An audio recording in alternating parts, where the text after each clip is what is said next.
Greetings, nerds. This is SNN Nerd. I'm your host, Sarah Belmont, and with me, as always, is our Mr. Producer, Will Polk. How are you doing tonight, Will? Doing very well, Sarah. How you doing? It's Thursday evening. Thursday evening, Friday Eve, Halloween is coming. Yeah. So have you decided to get your Squid Game costume? I know we talked about this last week, but have you changed your mind? Or are you still holding firm?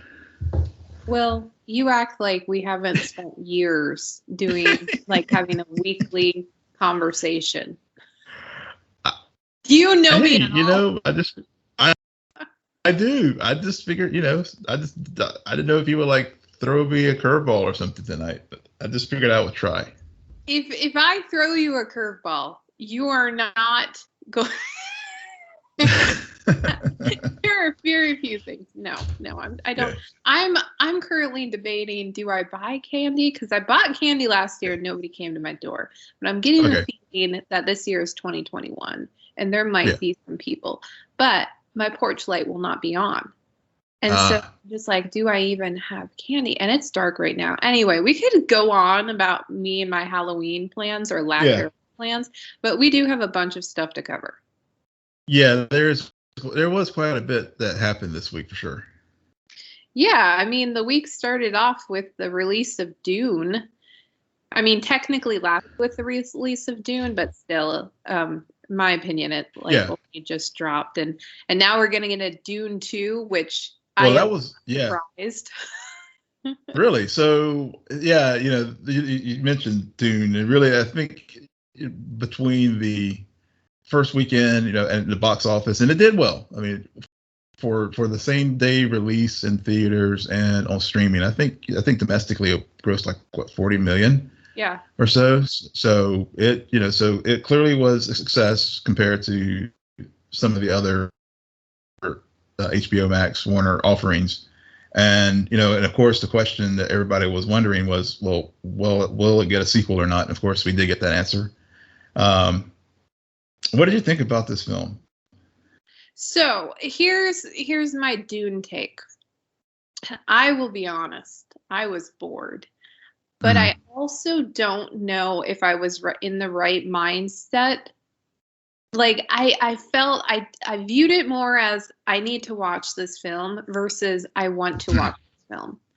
Because I was listening to some reactions to it, and everyone was gushing over it. And I agree, Oscar Isaac, Timothée Chalamet, all of the actors did a fine job. Yeah. There was just something about the pacing. For some reason, I knew Oscar Isaac was, spoiler alert, going to die in this movie. That was a big plot detail. But so I had it worked out in my mind. He's going to die in the first act. Yeah. So the fact that he didn't die until the third act, I was just thinking to myself, okay, that's what this entire movie was leading up to, but I already knew that was going to happen. Right. Yeah.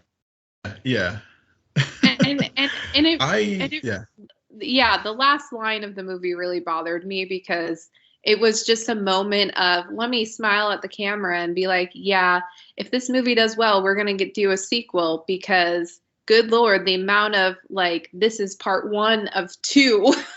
Yeah. Look, yeah. Oh gosh. Yeah. So I watched it. So we started it Friday night. My wife was like, okay, you do this Dune thing. So she had read the books. I've never read the books. I have watched I mentioned before, I've watched bits and pieces of the 1984 version that David Lynch directed, which I think he disavowed that film. And then there was another version that was a mini series on Sci-Fi Channel. So I started watching it, and my first reaction was, yes, from a visual standpoint, I will admit that I think from a viewing, from a visual and cinematography and everything like that, this film, it is a movie to watch on the big screen. I think I will stipulate to that point that I think watching it on television for the first time, you still get the epic scale, but it's still not like that. It's a film. I mean, it was meant to be shown in a theater. Right. So with that, with that to that point, I think that does diminish the viewing experience some, because to your point, the pacing was brutal, and the first time I watched it, I actually fell asleep, because I did. I was like, oh, I woke up. It was like, oh, it's 2 a.m. I was like, yeah, I fell asleep on it because it was just very, it started out okay, and then it was just kind of like, we got to Paul with the I can't remember in the chamber there with the pin up against his neck and stuff, and then next thing I know, I'm like hearing Jason, Duncan, Idaho, like, and Paul in a hangar talking, and then next thing I know, I was in and out of stuff. But I did finish. I did go back and finished it on Monday. Picked it up from where I fell asleep. Right. And what I would say with the second and third acts, the second act really it did plod along, but then the third act I thought really picked up when towards the end.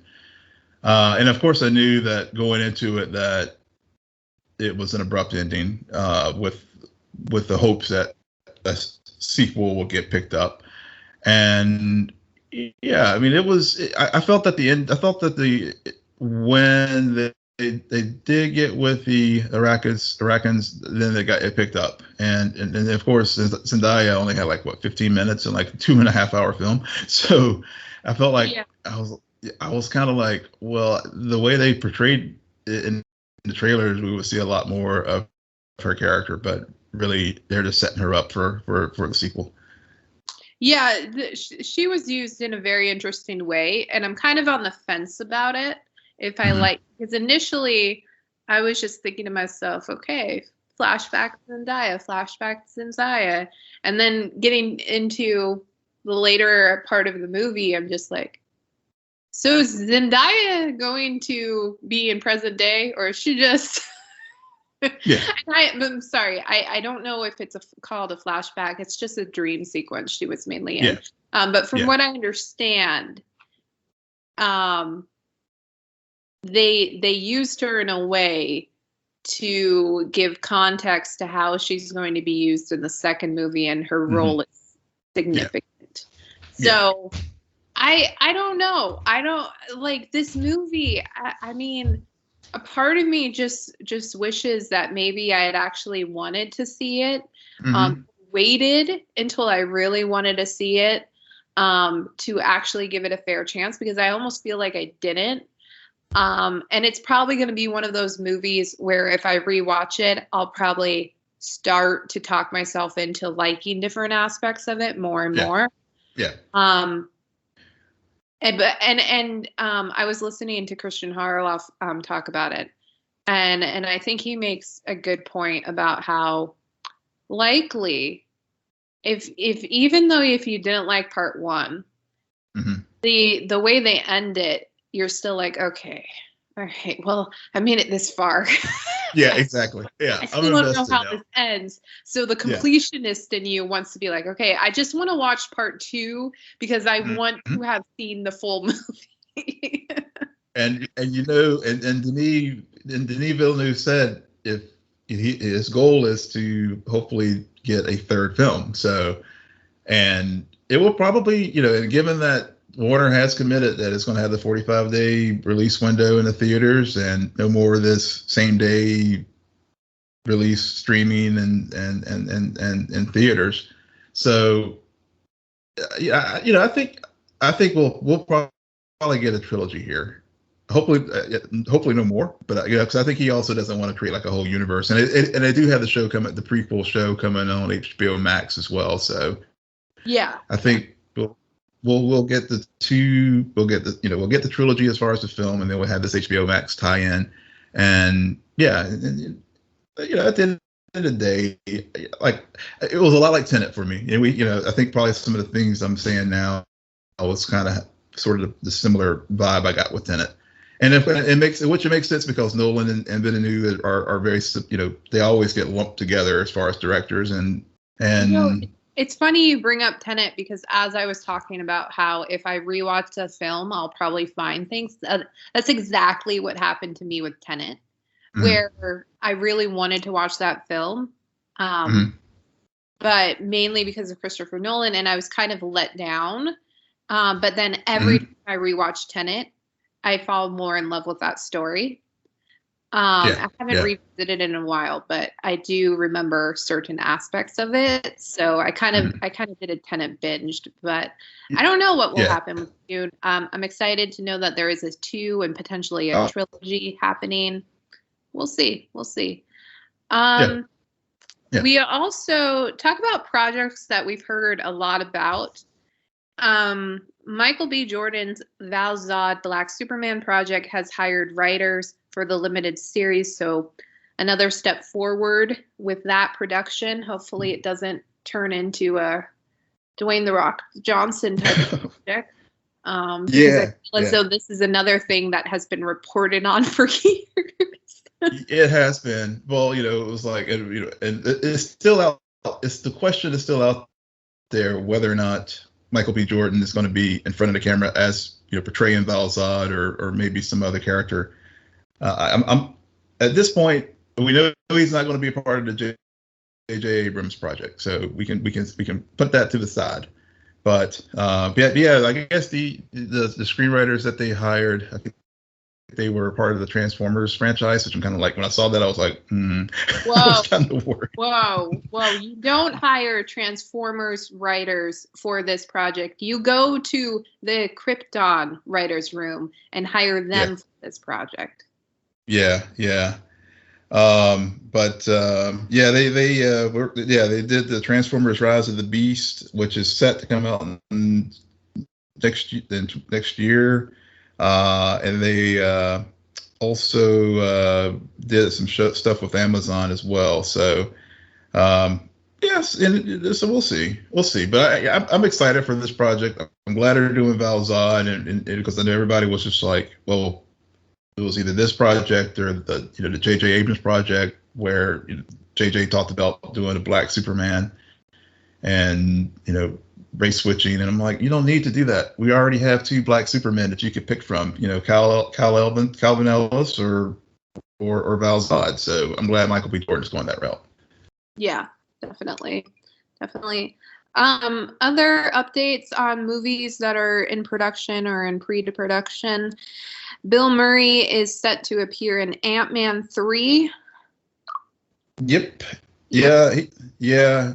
Don't know. I think he was on some late night talk shows or something where he mentioned he's going to be in Ant-Man 3. Don't know what character he's going to be, but Well, we don't care because we know who else is going to be in Ant-Man 3, and that movie is going to be stolen by that actor.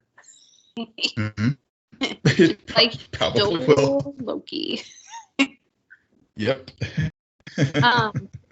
Brendan Fraser in a very I was happy when I heard this news. Brendan Fraser is cast as the main villain in the new Batgirl film. He will portray Firefly. Brendan Fraser, and we'll talk about Doom Patrol later in the evening, but he just seems as though he's getting back to it. Like he's getting these opportunities, making these appearances, and I'm interested to see him. We're already familiar with Cliff, and so now him being the bad guy in one of these genre films, it'll be interesting to see what he does with that. Yeah. I think I don't know if I was watching Kind of Funny or someone else, but someone called it the Renaissance because I wish I could take credit for it, but I can't. And I wish I could give proper attribution to who said it, but I completely, it's totally true, because when we think about it, just seemed like for forever he was everywhere, and then he just disappeared, and and I think it was a GQ article or something where he talked about where he had, for various reasons he stepped away from Hollywood. But yeah, he's popping up everywhere now because he's in, obviously Doom Patrol. He's in this. I think there was another project that he was recently cast in as well. I'm blanking on it right now. Oh yeah, the with Martin Scorsese cast him in his next film, Killers of the Flower Moon, with DiCaprio and De Niro. Yeah, so, this could really be a renaissance. Yeah. It has written all over it. Yeah. So, good for him. I mean, it seems like everything I've heard about him, he seems like a decent guy. Everybody likes him and stuff. And yeah, obviously, we've been part of the renaissance with his work on Doom Patrol. So I'm very excited for this, and looks like the Batgirl is really, I guess they're starting to flesh out their cast now, because we did get confirmation that J.K. Simmons is going to be returning as Jim Gordon, and of course we got Leslie Grace. So yeah, I'm looking. This could potentially be if it's handled well, it could be a very good film. Definitely. Even though it's going to be even though I think it's going straight to HBO Max. Which is fine. Yeah. Perfectly fine. Will has this thing that all movies must be seen in theaters. I don't. Yeah. Only Dune. Only Dune. Yeah. And Spider-Man: No Way Home. Yeah. And the Batman. But anyway, and the Batman. I relent. I finally watched the first 2 episodes of Succession, season 3. I am so glad I did that, Will, because as we were talking before about Dune and how it's clearly part 1 of part 2, at least, the first episode of season 3 in Succession, that is such a first part. Because it really takes the second episode to kind of conclude and be, and the alliances are formed for this season between the children and the parents, and so I'm very happy about that. This show is just, I love the fact that these actors and these characters are riveting enough where they can literally be in a little girl's bedroom for about 20 minutes just talking. And I'm just like eating the popcorn, like, yep, this is fascinating. Sibling rivalry, all of this history, whether it's the business or the personal stuff, and just little touches that they do, mannerisms that they have with these characters, and I'm all about Jerry and Roman.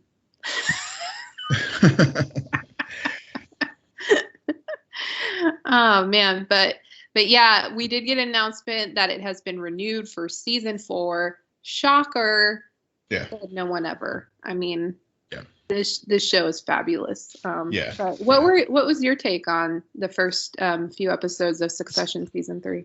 I haven't watched them yet. I was waiting for you. So. Oh my God. I thought you did because you gave me such a hard time. No. I haven't had a chance to yet, but I was waiting for you to get your take, and then my hope is to get caught up this weekend.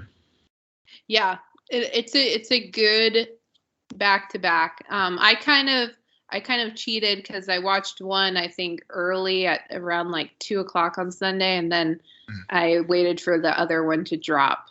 So I had a chance to digest, but yeah, it's pretty much part 1 of part 2, but and just the fallout of everything that happened in that season finale. Yeah. Cool. Well, I look forward to giving you my thoughts. Yeah, you better. And hopefully you'll have to watch episode 3 then, because I'll have moved on by that time. Yeah, you will. Yeah. By next Thursday, I will be caught up. All right. All right. Speaking about getting caught up on things, Doom Patrol. Yes. So you and I have had like an interesting experience with Doom Patrol season 3. We have. I have to say, this episode that dropped earlier this week, Subconscious Patrol. Yeah. It's not as though I was watching an episode from season 2 or season 1, but as it went on, I started getting back into it. Mm-hmm. The Rita stuff still doesn't work for me. Yep. But I did appreciate this idea that this big event that the Sisterhood of Dada was putting on led to this almost not completely there, but group therapy type of episode. Yeah. And I like the twist. Initially, I was like with Vic and with Jane, I was like, okay, all right, we get it. But it was really the stuff with Cliff that worked the most for me, because I was very confused by his character this entire season. I'm just like, what is happening? I mean, they started off with Parkinson's and now he's going off the deep end and he's addicted to porn, and it's just, what is going on? And then in this one episode, because he's able to have this subconscious version of himself who has to relive this horrible moment in his life over and over and over again, he realizes why he's gone off the deep end, and it's he runs away from responsibility. He ran away from being a father, and now he's terrified he's going to be a bad grandfather, and it's a self-fulfilling prophecy.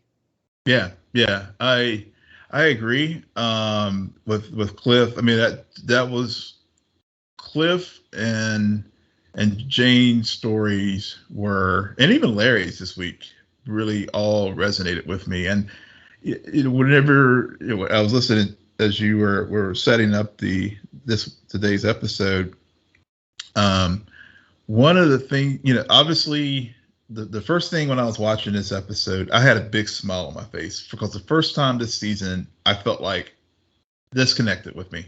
Yeah.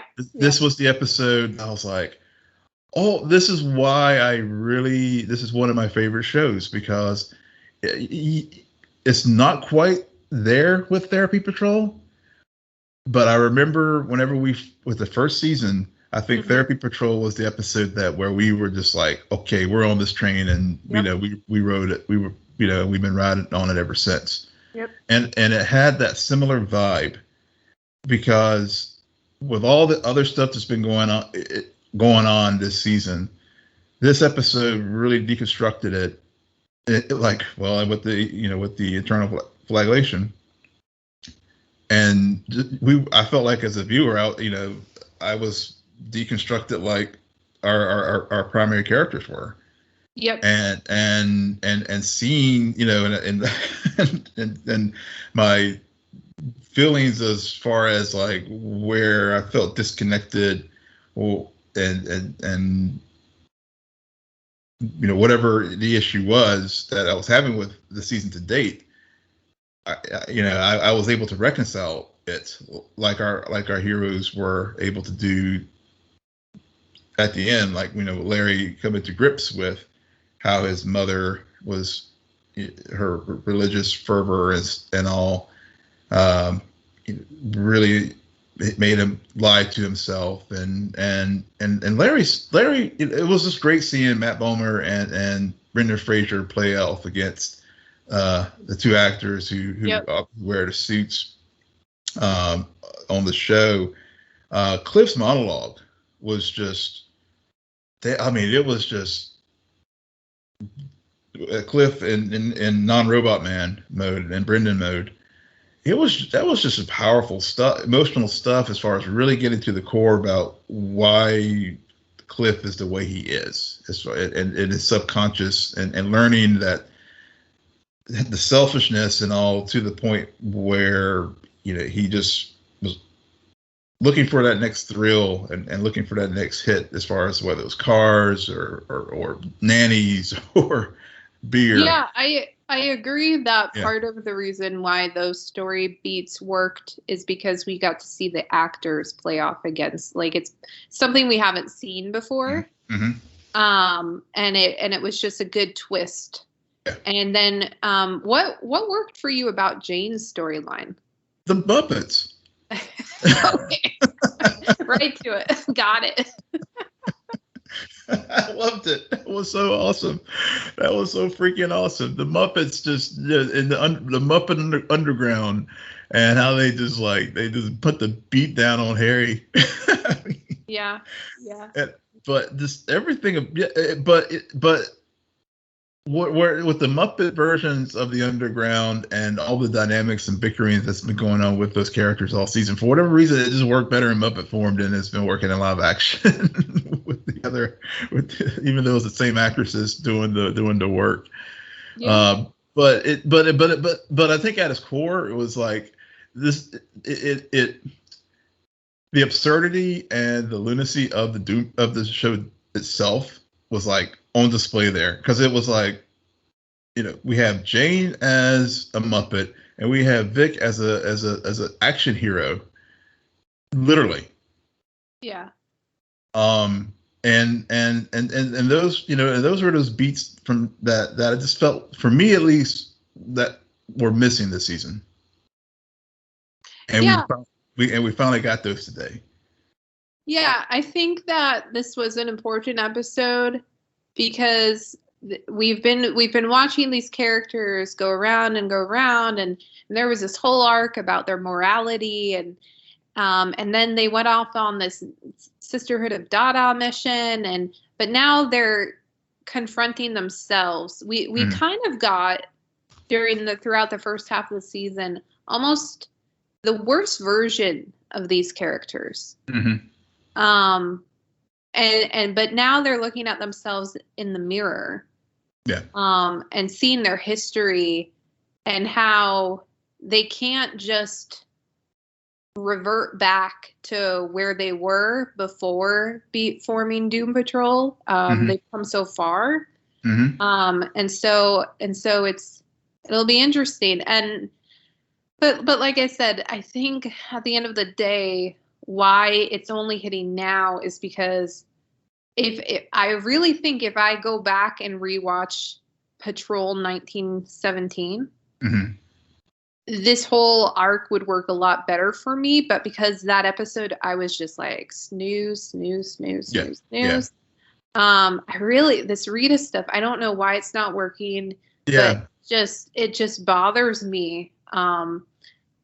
But we didn't get a whole lot of this episode. We've more focused on the other characters. So right, and it was, I guess, the other stuff was it was basically, I mean, it was self-actualization for Rita, as far as, okay, we get a Blake. She goes back in time, gets a clean slate, and I think that was the other thing that I think worked for me this episode, because now all the little puzzle pieces that were so disjointed all throughout the season were starting to come together. And then, of course, next week we have the penultimate episode and then the finale. Mm-hmm. So it was really, so like, why, so I understand now, there was basically, you had two time machines. You had Madame Rouge, Laura DeMille doing her thing, and we get the reason how she ended up in league with the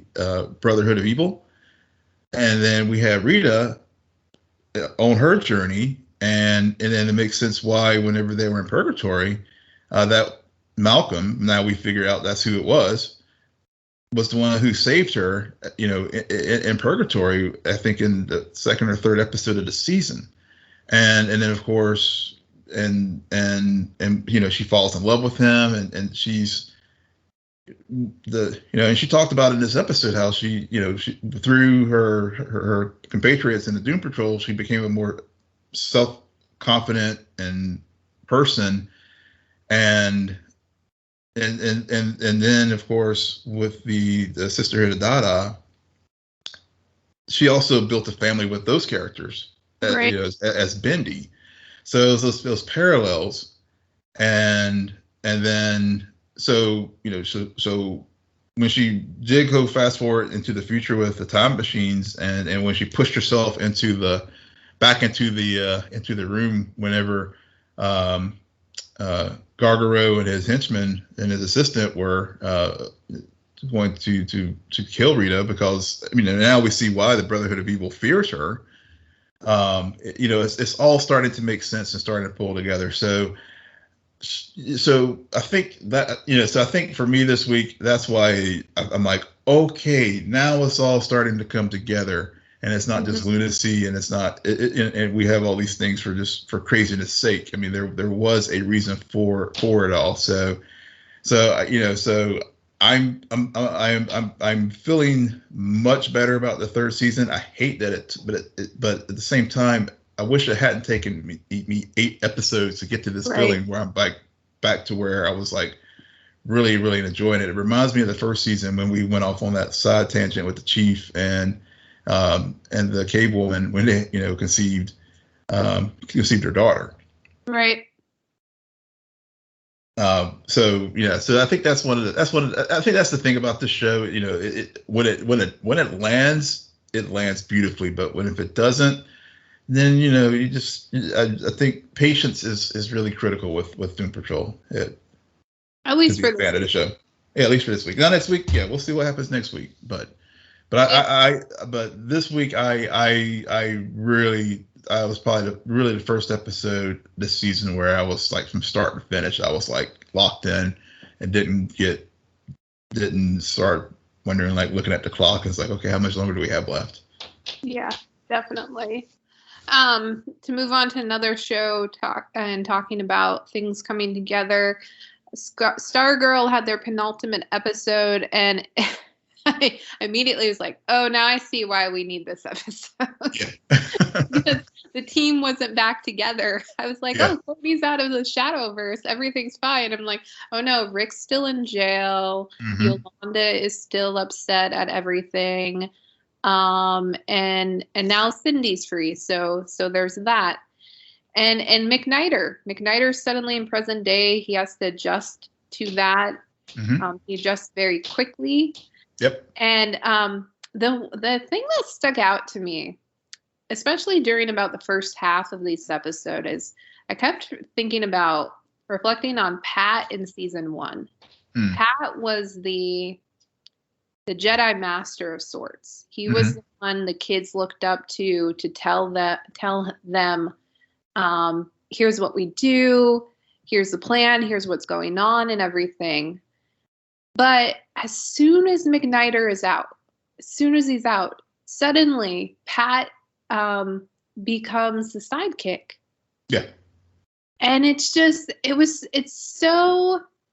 was just like, I don't know how to feel about this, because I don't know, the flashbacks are the flashbacks, but he's his own person. I mean, he's the Splinter to this group. I mean, so it's strange, and I'm wondering if that's another reason why they're taking these old JSA characters and bringing them back into present day, so that while Courtney's going on her journey, Pat also is able to come into his own as no longer being this JSA sidekick character, but more of his own hero and a leader. Yeah, I think to your point, he is becoming that own individual leader, but also I think it's, I love the way you phrased that. He was he was like the Jedi Master, leading the young Padawans to how to become better heroes. And then to your other point, with McNider coming back, and it's like, no, Beth's ready. Yeah. Pat, you mission accomplished. You've gotten these kids to the place where they're ready to take on more. And so you can step back a little bit and just do evil things to Rick's uncle, which I thought was a brilliant storytelling point there where they didn't show us what happened. They just like Pat was just like, I learned some things in the army. Mm-hmm. And just and it's left it to the viewer's imagination as far as what Pat actually did. Yeah, it just is strange to me how much of a consequence Rick going to jail was. Mm-hmm. And then they just let him sit there, and then suddenly Pat's like, I gotta break him out. I'm like, dude, that should have been the first night. Yeah. That's a good-looking kid, and he's in jail. And also, what kind of jail was he in? Was he just in like a county sheriff's jail? Yeah, he was just in the county lockup. Yeah, he was basically in the county lockup. I guess his uncle may have been unconscious or something, and they were just waiting for him to come out of it, and maybe that could be it. Why? And obviously Rick didn't have any money, but you would think, and maybe the judge didn't set. I'm getting all legal here, but didn't set bail for him because of such a brutal attack. So yeah, brutal attack. And then with Yolanda, I like what I continue this season to appreciate the use of Yolanda in these episodes. I haven't seen her in a while, but she comes back, and we are reminded about the history between Sydney and Yolanda, which I had forgotten about. Yeah, I had. Yeah, it was very, very well used, especially as Sydney and Courtney kind of had their dynamic come to a head last week. So instead of replaying that out in this week, it was more about Sydney trying to prove herself the way Sydney only knows how, and to try to convince Yolanda to rejoin the team, just because she knows, like, you have to at least protect them from me. Yeah. Which is good. I'm curious to see, especially next week, how this whole Yolanda situation will get resolved. Mm-hmm. Or if they're just going to wait to resolve it maybe next season. But I liked that. I liked Yolanda is also Yolanda every time Courtney's mom is around. Or no, Sydney every time Courtney's mom is around. Willer.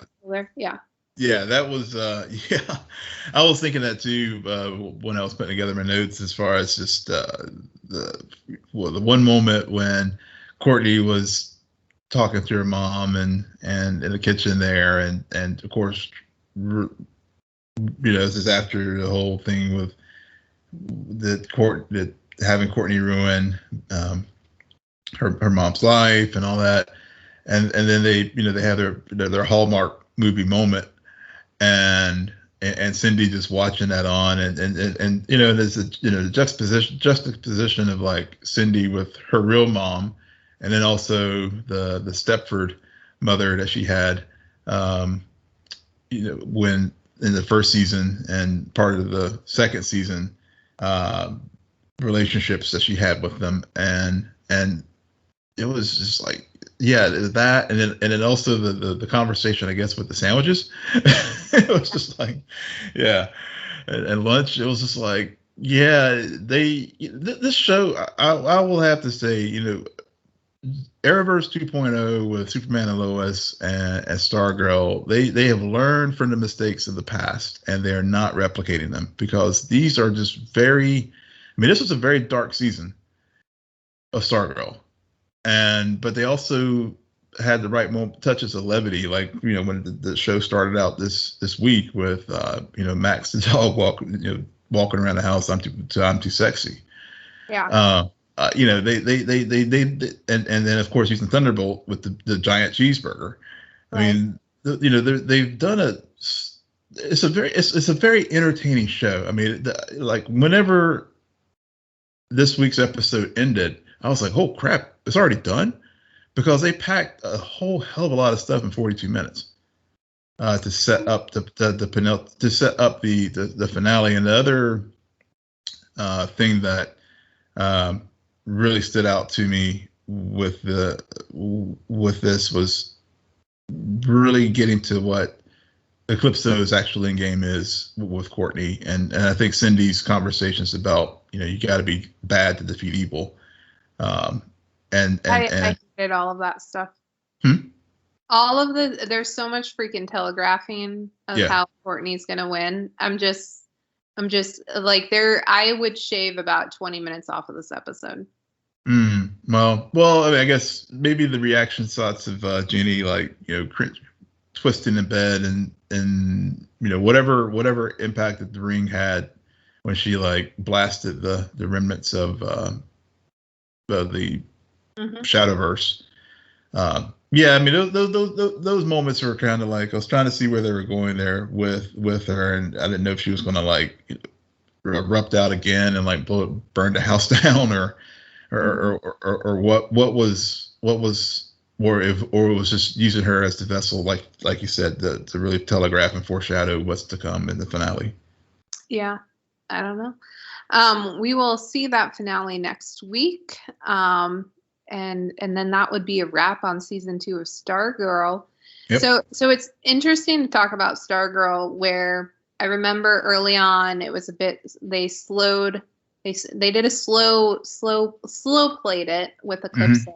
And now it's full steam ahead. Batwoman this season, it's still good. I'm just trying to figure out, and I know we saw Ivy we didn't see Ivy. We saw a Vine at the very end. And Ivy's going to play a big part in this season, from what I understand. Yep. Is that correct? That's correct. Yeah. So I'm just because it's the 3rd episode and we still have this plot device of where's this rogue device from one of these classic Batman villains, and I'm like, how long can they do this before they have to have an arc for this season? But I guess they're still doing that slow rollout of what the really crux of the season is about. This episode was overall good. Made some progress with a lot of the story points that were started in last week's episode. Some movement in the whole mommy front.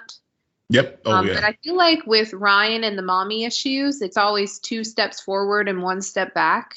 Yeah. Where this is the 2nd episode at the end where she's like, I don't want anything to do with them. Yeah. And I'm like, but we did get the brother. We did get the long lost stepbrother. We got the brother, and then she decided I don't want anything to do with him. Yeah. And Sophie, like I said last week, she's like the counselor. She is counselor to this acting CEO of Wayne Enterprises, because I just feel like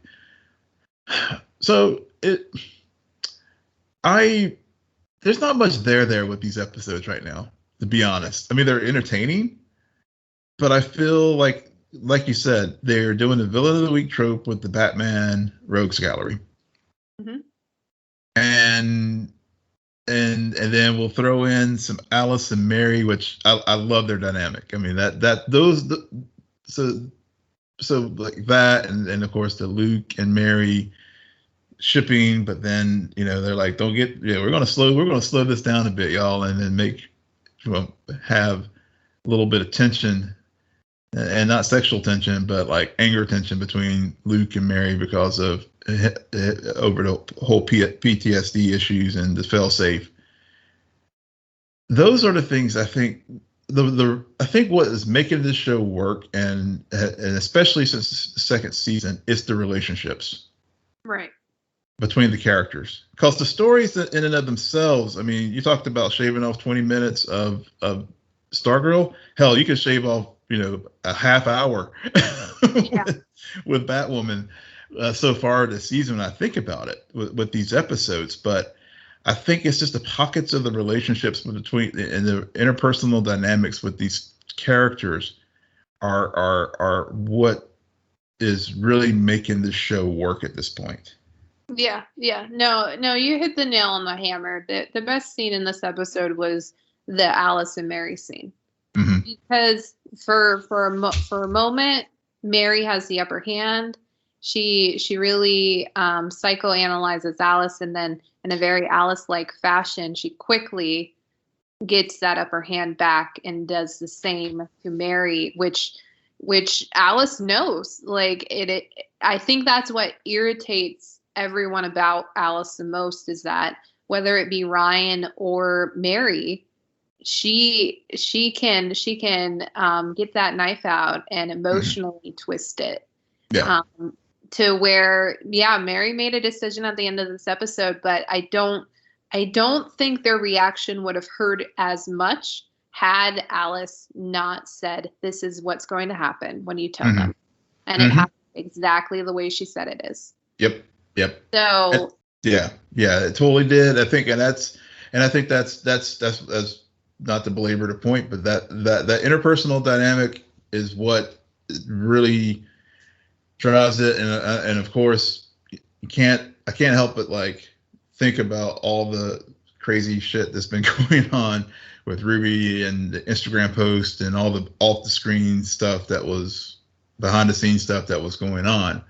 But I honestly don't think we would be, now that we've had 2 complete seasons with 2 different leads, and the way these stories have unfolded, I don't think we would be getting these same types of interpersonal relationships and dynamics if Ruby had stayed on as the lead with Kate. I really don't. I think having Javicia in, having them really rework the show and really take a critical look to see what do we want this show to be, what's the distinctive thing we want for this show to have.